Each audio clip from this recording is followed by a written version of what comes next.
जय हिंद दोस्तों। मैं जो गवर्नर जनरल हैं उनके बारे में पढ़ा रहा हूँ, ठीक है। तो मैंने सीरीज चालू करी है और मैंने आपको इससे पहले मैंने आपको जो 4 तक हैं वो बता दिए हैं। और 5वें नंबर पर कौन आता है, तो सर जॉन वार्लो आता है, ठीक है। वार्लो इसका शासनकाल कब तक है, तो इसका शासनकाल 1805 से लेके 1807 तक चलता है, ठीक है। और इसी के शासनकाल में बेलूर सिपाही का विद्रोह हुआ था 1806 में, ठीक है। जब ये 1807 में था तभी क्या हुआ था कि जो सैनिक थे उन सैनिकों ने तोपों में गड़बड़ी करी थी। तोपों के जो तोपें थी उनमें गड़बड़ी हो गई थी। और जो 23वीं रेजिमेंट थी उसने क्या काम करा, जो भारतीय लोग थे 23वीं रेजिमेंट में, उन्होंने और इस विद्रोह को और ऊपर कर दिया, ठीक है। तो ये विद्रोह मतलब बहुत बड़ा हो गया था, इसलिए इसके किसके शासन काल में ये घटा था, तो ये सर जॉन के शासन काल में ही घटित हुआ था। कब हुआ था, तो 1806 में। इसको याद रखना है, पूछा जाता है बार बार, ठीक है।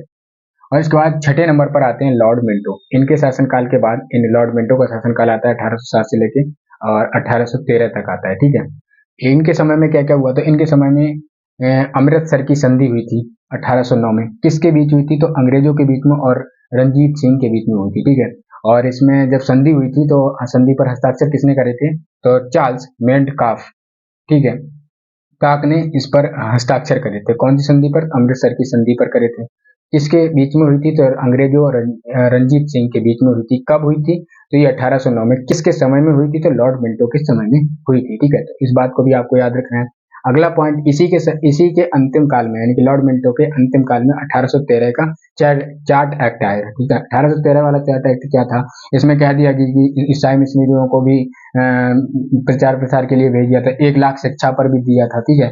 और जो ईस्ट इंडिया कंपनी थी उसके अधिकार सीमित कर दिए थे। इसमें कहा गया था कि चीनी की जो व्यापार होगा या चाय का व्यापार होगा वो सिर्फ चीन के साथ वो ईस्ट इंडिया कंपनी करेगी, बाकी अदर कंपनियां भी भारत में आ चुकी थी, ठीक है। तो इन बातों को आपको याद रखना है।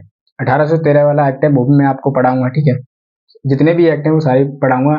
और गवर्नर जनरल के बारे में आपको पता होना चाहिए, ठीक है, कि इसके शासनकाल में क्या क्या हुआ था, ठीक है। तो अब बाकी बेसिक से जब मैं पढ़ाऊंगा, जब आपको मॉडर्न हिस्ट्री शुरुआत करूंगा तो शुरू से बिल्कुल लास्ट तक पढ़ाऊंगा। और ऐसा पढ़ाऊंगा कि आपका एक भी क्वेश्चन नहीं छूटेगा, ठीक है। तो आज के लिए बस इतना ही। जय हिंद।